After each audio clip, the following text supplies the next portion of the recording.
Here we are at Ellington Field, which is just down the road from NASA's Johnson Space Center, and the place where we have our aircraft operations, including the landing strip where we conduct our zero-G gravity flights for tests of different science experiments and other things, including, as you can see, spacesuits, as with our third guest here. To tell us today about the spacesuits is we have Phillip Hooper, who is a member of the crew survival team and one of the group that's working on the spacesuit we see here in front of us. So thanks so much for joining us, Phillip. You're welcome. So this looks a little familiar, kind of like a shuttle launch and entry suit. Is that correct? It should look very familiar to people. It's virtually the identical suit that we flew on shuttle. We took some things and made some architectural changes to it to change it from what we call a open loop system to a closed loop system. On the shuttle system, there was a pressure controller that would control the pressure of the suit, and as that vented, it would dump everything to the environment.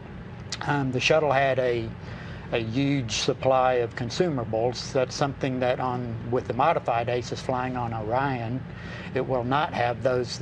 They won't have those huge consumables to them. So we've taken it and made it a closed loop system where you have a hose that comes in and out, and all that air gets, as it's controlling the pressure by an onboard system, it takes that and washes the CO2 out that the individual in the suit is breathing.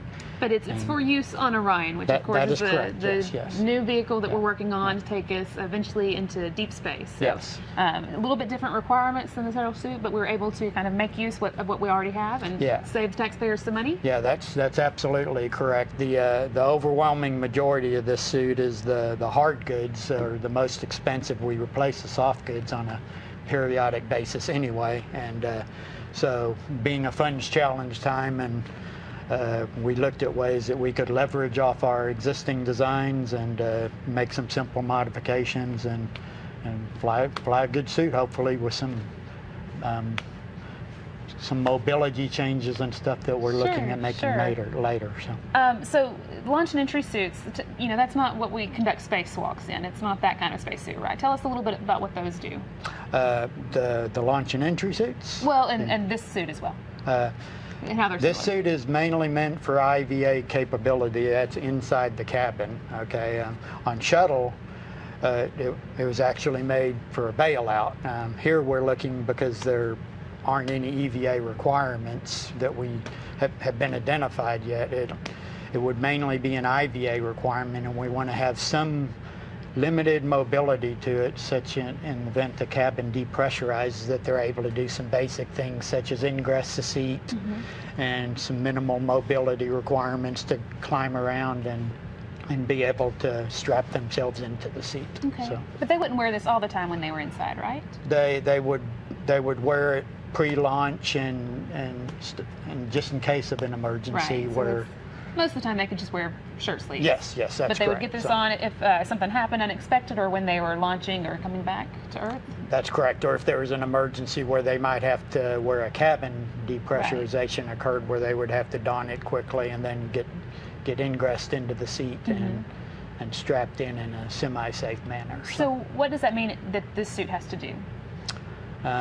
This suit basically protects you against the lower atmospheric pressure in event of a depressurization, because at a altitude that is very high or low in barometric pressure, your blood will actually begin to boil. Which you want to and avoid. And that's what we're trying to prevent Absolutely. in this case with this suit. So we say a lot when we're talking about the spacewalking spacesuits that they're kind of their own space vehicle. Is that true of a suit like this, or? The spacewalking suits are a very complicated suit because of the mobility requirements. They have bearings in almost all of the joints, and this suit, because it was mainly meant to just protect you against a low pressure environment, it has some good mobility in the legs and the arms, and you can see the bearings here in the neck ring and the helmet.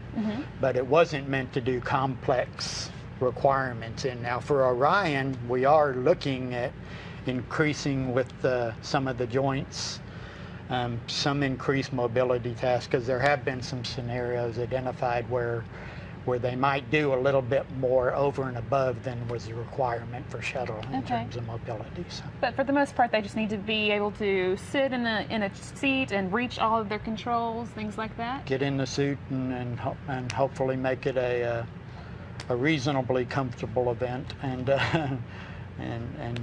do some minimal mobility events, yes. And that's what y'all are testing this week, I think. Yes, how well it moves. Yes, that's correct. Okay. One of our main objectives was the seat ingress requirement that I explained to you, and that is one of the things that we verified, that you can in fact get in the seat.